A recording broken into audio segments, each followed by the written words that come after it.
कृष्णाय वासुदेवाय हरये परमात्मने प्रणताकलेशनाशाय गोविंदाय नमो नमः। हरे कृष्ण। ओम श्री विष्णवे नमः। भाद्रपद मास के कृष्ण पक्ष की अजया एकादशी को शास्त्रों में महान पुण्यदायिनी तिथि कहा गया है। इस व्रत का स्मरण व्रत और कथा श्रवण करने मात्र से ही मनुष्य के जन्म जन्मांतर के पाप ताप नष्ट हो जाते हैं और उसे विष्णु धाम की प्राप्ति होती है। पद्म पुराण में इस बात का विशेष महत्व बताया गया है। इसमें कहा गया है कि जैसे गंगा स्नान से सभी पाप धुल जाते हैं, वैसे ही अजा एकादशी का व्रत करने से आत्मा निर्मल और पवित्र हो जाती है। इस तिथि को उपवास, हरि स्मरण, भजन और कथा श्रवण करने से जीवन में सुख, समृद्धि, धर्म और मोक्ष का द्वार खुलता है। प्रिय श्रोताओं, आज हम आपको इसी पावन अजा एकादशी की दिव्य कथा सुनाने जा रहे हैं, जिसका श्रवण करने से न केवल पुण्य की प्राप्ति होती है, बल्कि भगवान विष्णु की कृपा से हर दुख और संकट का भी नाश होता है। और आप सभी श्रोताओं को अजा एकादशी की हार्दिक शुभकामनाएं। इस बार अजा एकादशी का व्रत 19 अगस्त दिन मंगलवार को रखा जाएगा और एकादशी के दिन भक्त पूरा दिन उपवास रखकर अगले दिन व्रत का पारण करते हैं, यानी उपवास खोलते हैं, जो कि इस बार 20 अगस्त दिन बुधवार को सुबह 5:53 से लेकर 8:29 के बीच में खोला जाएगा। अब सुनिए अजा एकादशी की कथा और उसके बाद हम सभी अपने अपने पापों से मुक्ति पाने के लिए पाप नाशक स्रोत का पाठ भी करेंगे। अजा एकादशी महात्म्य भगवान श्री कृष्ण ने धर्मराज युधिष्ठिर को बताया था। एक बार धर्मराज युधिष्ठिर कहने लगे कि हे भगवान, हे पुंडरीकाक्ष, मैंने श्रावण शुक्ल एकादशी अर्थात पुत्रदा एकादशी का सविस्तार वर्णन आपके श्रीमुख से सुना। अब आप कृपा करके मुझे भाद्रपद माह के कृष्ण पक्ष की एकादशी के विषय में भी बतलाइए। इस एकादशी का क्या नाम है और इसके व्रत का क्या विधान है? प्रभु, इसका व्रत करने से किस फल की प्राप्ति होती है? तब भगवान श्री कृष्ण ने कहा कि हे युधिष्ठिर, भाद्रपद माह के कृष्ण पक्ष की एकादशी को अजा एकादशी कहते हैं। इसका व्रत करने से सभी पाप नष्ट हो जाते हैं। इस लोक और परलोक में मदद करने वाली इस एकादशी व्रत के समान संसार में दूसरा कोई व्रत नहीं है। हे युधिष्ठिर, इस एकादशी से संबंधित जो कथा प्रचलित है, अब मैं उसे तुम्हें सुनाता हूँ। श्रद्धा पूर्वक श्रवण करो। बहुत समय पहले एक दानी और सत्यवादी राजा हरिश्चंद्र हुए। राजा हरिश्चंद्र इतने प्रसिद्ध सत्यवादी और धर्मात्मा थे कि उनकी कीर्ति देवताओं के राज इंद्र को भी ईर्ष्या होने लगी। तब देवराज इंद्र ने महर्षि विश्वामित्र को राजा हरिश्चंद्र की परीक्षा लेने के लिए उकसाया। इंद्र के कहने से महर्षि विश्वामित्र जी ने राजा हरिश्चंद्र को योग बल से ऐसा स्वप्न दिखलाया कि राजा स्वप्न में ऋषि को सब राज्य दान कर रहे हैं। दूसरे दिन महर्षि विश्वामित्र अयोध्या आए और अपना राज्य मांगने लगे। स्वप्न में किए गए दान को भी राजा ने स्वीकार कर लिया और विश्वामित्र जी को सारा राजपाट दे दिया। अब अयोध्या से जब राजा हरिश्चंद्र चलने लगे, तब मुनि विश्वामित्र जी ने कहा कि राजन, जब तब दान आदि बिना दक्षिणा दिए सफल नहीं होते। राजपाट तो तुम पहले ही सौंप चुके हो, अब दक्षिणा कैसे दोगे? तब महाराज हरिश्चंद्र ने महर्षि विश्वामित्र से दक्षिणा लेने के लिए 1 माह का समय लिया और वे काशी आ गए। काशी में आकर उन्होंने पहले अपनी पत्नी रानी शैव्या को एक ब्राह्मण के हाथ भेज दिया। राजकुमार रोहिताक्ष छोटा बालक था। प्रार्थना करने पर ब्राह्मण ने उसे अपनी माता के साथ रहने की आज्ञा दे दी और स्वयं अपने आप को राजा हरिश्चंद्र ने एक चांडाल के हाथों में बेच दिया। इस प्रकार राजा हरिश्चंद्र ने ऋषि विश्वामित्र को 1000 मोहरें दक्षिणा में दे दी। अब महारानी शैव्या ब्राह्मण के घर में दासी का काम करने लगी। चांडाल के सेवक होकर राजा हरिश्चंद्र शमशान घाट की चौकीदारी करने लगे। राजा हरिश्चंद्र शमशान में मृतकों के परिजनों से दाह संस्कार के बदले कर वसूली लेने का काम करते थे। कई बार उनके सामने धर्म संकट की स्थिति भी बनी, लेकिन वे सत्य और कर्तव्य के मार्ग से बिल्कुल भी विचलित नहीं हुए। फिर एक दिन शमशान भूमि की तरफ गौतम ऋषि आ गए। राजा ने ऋषि को प्रणाम किया। गौतम ऋषि ने कहा कि राजन, किसी पूर्व जन्म के पाप के कारण आपकी यह दशा हुई है। यदि तुम भाद्रपद कृष्ण पक्ष की एकादशी का व्रत करो और अजा एकादशी व्रत की कथा सुनो तो तुम्हारा इस स्थिति से उद्धार हो जाएगा। राजा ने ऋषि की बात मानी और अजा एकादशी का व्रत करने लगे। एक दिन राजकुमार और हिताश ब्राह्मण की पूजा के लिए फूल चुन रहा था कि उसे एक सांप ने डस लिया। सांप का विष झटपट राजकुमार के शरीर में फैल गया और राजकुमार रोहिताक्ष धरती पर गिर पड़ा। उसकी माता महारानी शैव्या को अब ना कोई धीरज बंधाने वाला था और ना ही उनके पुत्र की देह को शमशान पहुंचाने वाला था। तब रानी शैव्या रोती बिलखती पुत्र के शव को लेकर शमशान में पहुंची तो पुत्र के शव को देखकर राजा हरिश्चंद्र का कलेजा भर आया, क्योंकि उस समय राजा शमशान घाट में मृतों के शवों का दाह संस्कार करने का काम किया करते थे। इसीलिए अपनी पत्नी से अपने पुत्र की मृत्यु का सारा वृतांत सुनकर राजा हरिश्चंद्र ने कहा कि रानी, इस समय मैं अपने कर्तव्य में बंधा हुआ हूँ। जो भी यहाँ दाह संस्कार के लिए आता है उसे कर के रूप में कुछ न कुछ देना ही पड़ता है। अब रानी के पास तो देने के लिए कुछ भी नहीं था। राजा हरिश्चंद्र को बड़ा दुख हुआ, किंतु वे अपने धर्म पर स्थिर बने रहे। दोनों ही इस दुख की घड़ी में भगवान को याद कर रहे थे। जब राजा हरिश्चंद्र ने अपनी पत्नी को दाह संस्कार नहीं करने दिया तब रानी ने अपनी आधी साड़ी चीर कर राजा हरिश्चंद्र को कर के रूप में दे दी। भगवान भी यह सब कुछ देख रहे थे। तब राजा हरिश्चंद्र की कर्तव्य परायणता को देखकर वहां भगवान नारायण देव, राजेंद्र, धर्मराज आदि देवता और महर्षि विश्वामित्र प्रकट हो गए। उन्होंने उनके मृत पुत्र को फिर से जीवित कर दिया और राजा हरिश्चंद्र को उनका खोया हुआ राजपाट भी वापस लौटा दिया। तो इस प्रकार अजा एकादशी व्रत के पुण्य प्रभाव से राजा हरिश्चंद्र के समस्त दुखों का निवारण हो गया। सत्य के प्रभाव से राजा हरिश्चंद्र महारानी शैव्या के साथ भगवान के धाम में चले गए। महर्षि विश्वामित्र ने राजकुमार रोहिताक्ष को अयोध्या का राजा बना दिया।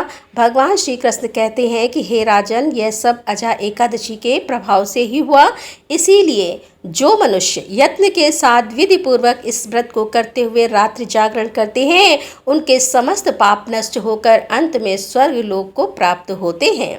प्रिय श्रोताओं, आपने अभी अभी अजा एकादशी की पावन कथा का श्रवण किया। जिस प्रकार इस व्रत के प्रभाव से राजा हरिश्चंद्र ने अपना खोया हुआ राज, पत्नी और पुत्र पुनः प्राप्त किया और उनके सारे दुख दूर हुए, उसी प्रकार जो भी भक्त श्रद्धा और नियम पूर्वक इस व्रत का पालन करता है उसके जीवन से पाप, संकट और दुखों का नाश होकर सुख, समृद्धि और मोक्ष मार्ग प्रशस्त होता है। शास्त्रों में कहा गया है कि अजा एकादशी का व्रत करने से मनुष्य को गंगा स्नान, दान और यज्ञ के समान फल मिलता है। इसीलिए प्रत्येक साधक को इस दिन भगवान विष्णु का ध्यान, उपवास और कथा श्रवण अवश्य करना चाहिए।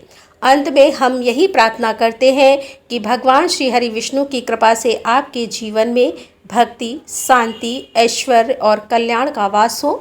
अब सभी सुनिए पाप नाश स्रोत का हिंदी अनुवाद। श्री वेद व्यास जी द्वारा रचित 18 पुराणों में से एक अग्नि पुराण में अग्निदेव द्वारा महर्षि वशिष्ठ को दिए गए विभिन्न उपदेश हैं। इसी के अंतर्गत इस पाप नाशक स्रोत के बारे में महात्मा पुष्कर कहते हैं कि मनुष्य चित्त की मलिनता, चोरी, हत्या, परस्त्री गमन आदि अलग अलग पाप करता है, पर जब चित्त शुद्ध होता है तब उसे इन पापों से मुक्ति की इच्छा होती है। उस समय भगवान नारायण की दिव्य स्तुति करने से समस्त पापों का प्रायश्चित पूर्ण होता है। इसीलिए इस दिव्य स्रोत का नाम समस्त पापनाशन स्रोत है। महात्मा पुष्कर ने कहा, सर्वव्यापी श्री विष्णु को सदा नमस्कार है। श्री हरि विष्णु को नमस्कार है। मैं अपने चित्त में स्थित सर्वव्यापी अहंकार शून्य श्री हरि को नमस्कार करता हूँ। मैं अपने मानस में विराजमान अव्यक्त, अनंत और अपराजित परमेश्वर को नमस्कार करता हूँ। सबके पूजनी, जन्म और मरण से रहित प्रभावशाली श्री विष्णु को नमस्कार है। श्री विष्णु मेरे चित्त में निवास करते हैं। श्री विष्णु मेरे बुद्धि में विराजमान है। श्री विष्णु मुझ में भी स्थित हैं। वे श्री विष्णु ही चराचर प्राणियों के कर्मों के रूप में स्थित हैं। उनके चिंतन से मेरे पाप का विनाश हो, जो ध्यान करने पर पापों का हरण करते हैं और भावना करने से स्वप्न में दर्शन देते हैं। इंद्र के अनुज शरणागतों का दुख दूर करने वाले उन पाप पहाड़ी श्री विष्णु को मैं नमस्कार करता हूँ। मैं इस निराधार जगत में अज्ञान अंधकार में डूबते हुए को हाथ का सहारा देने वाले परात्पर स्वरूप श्री विष्णु को सम्मुख नतमस्तक होता हूँ। सर्वेश्वर प्रभु कमल नयन परमात्मा हे ऋषिकेश आपको नमस्कार है। इंद्रियों के स्वामी श्री विष्णु आपको नमस्कार है। नरसिंह अनंत स्वरूप गोविंद समस्त भूत प्राणियों की सृष्टि करने वाले केशव, मेरे द्वारा जो दुर्वचन कहा गया हो अथवा पाप पूर्ण चिंतन किया गया हो, मेरे उस पाप का प्रशमन कीजिए। आपको नमस्कार है। केशव अपने मन के वश में होकर मैंने जो ना करने योग्य अत्यंत उग्र पाप पूर्ण चिंतन किया हो उसे शांत कीजिए। परमार्थ परायण ब्राह्मण प्रिय गोविंद, अपनी मर्यादा से कभी चित न होने वाले जगन्नाथ, जगत का भरण पोषण करने वाले देवेश्वर, मेरे पाप का विनाश कीजिए। मैंने मध्याह्न अपराह्न सायंकाल और रात्रि के समय जानते हुए अथवा अनजाने शरीर मन एवं वाणी के द्वारा जो पाप किया हो, पुंडरिका ऋषिकेश माधव, आपके इन तीनों नामों के उच्चारण से मेरे वे सब पाप क्षीण हो जाएं। हे कमल नयन लक्ष्मीपते, इंद्रियों के स्वामी माधव, आज आप मेरे शरीर एवं बाड़ी द्वारा किए हुए पापों का हनन कीजिए। आज मैंने खाते सोते खड़े चलते अथवा जागते हुए मन वचन और शरीर से जो भी नीच योनि और नरक की प्राप्ति करने वाले सूक्ष्म अथवा स्थूल पाप किए हों, भगवान वासुदेव के नामोड़ से वे सब विनिष्ट हो जाएं। जो परम ब्रह्म परम धाम और परम पवित्र हैं, उन श्री विष्णु के संकीर्तन से मेरे पाप लुप्त हो जाएं, जिसको प्राप्त होकर ज्ञानी जन पुनः लौट कर नहीं आते। जो गंध स्पर्श आदि तन मात्राओं से रहित है, श्री विष्णु का वह परम पद मेरे संपूर्ण पापों का समन करे। जो मनुष्य पापों का विनाश करने वाले स्रोत का पठन अथवा श्रवण करता है, वह शरीर मन और वाणी जनित समस्त पापों से मुक्त हो जाता है और समस्त पाप ग्रहों से मुक्त होकर श्री विष्णु के परम पद को प्राप्त होता है। इसीलिए किसी भी पाप के हो जाने पर इस स्रोत का जप करें। यह स्रोत पाप समूह के प्रायश्चित के समान है।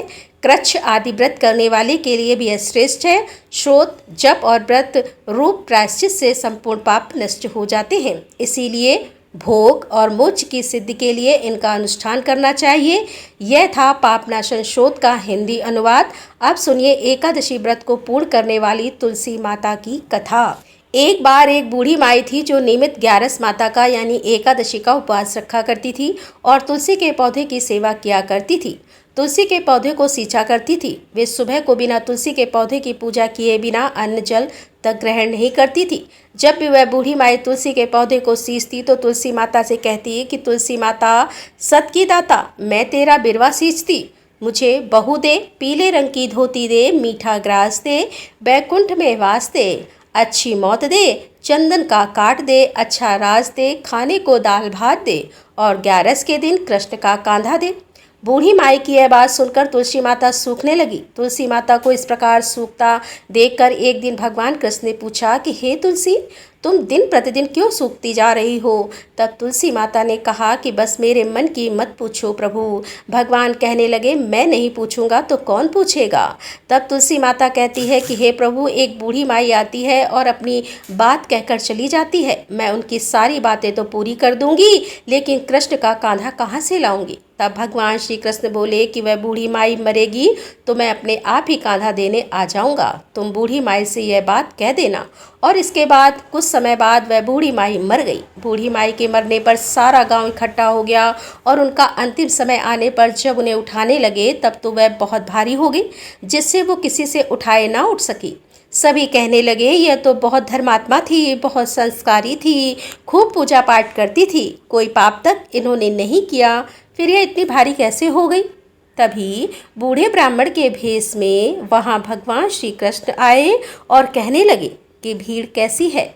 तब गांव वाले बोले कि एक बूढ़ी माई मर गई है और आज एकादशी का दिन है। वो इतनी पापिन थी कि उसकी अर्थी उठाई नहीं उठ रही है, यह तो बहुत भारी हो गई है। भगवान बोले कि मुझे इनके कान में कुछ कह लेने दो, फिर यह उठ जाएगी। तब भगवान श्री कृष्ण बूढ़ी माई के पास गए और चुपके से उनके कान में कहा, हे बूढ़ी माई, तू अपने मन की कर ले, पीताम्बर की धोती ले, मीठा मीठा ग्रास ले, बैकुंठ में वास ले, चटक की चाल ले, चंदन का काट ले, झालर की झनकार ले, दाल भात को जीभ और श्री कृष्ण का कांधा ले। भगवान की सारी बातें सुनकर बूढ़ी माई तो हल्की हो गई और तब भगवान कृष्ण उन्हें अपने कांधे पर लेकर गए। इस प्रकार बूढ़ी माई को मुक्ति मिल गई और वह बैकुंठ लोक को चली गई। हे तुलसी माते, जैसे आपने उन बूढ़ी माई को मुक्ति दी, ऐसे ही सभी को मुक्ति देना। जैसे भगवान कृष्ण ने उन्हें कांधा दिया, वैसे ही हम सबको भी देना। प्रेम से बोले श्री कृष्ण भगवान की जय। तुलसी माता की जय। तुलसी महारानी नमो नमो, हर की पटरानी नमो नमो। तुलसी महारानी नमो नमो, धन तुलसी पूरण तब कीनो, सालिग्राम बनी पटरानी नमो नमो। तुलसी महारानी नमो नमो, हर की पटरानी। जाके पत्र मंजरी कोमल, श्रीपति कमल चरण लपटानी नमो नमो। तुलसी महारानी नमो नमो, हर की पटरानी।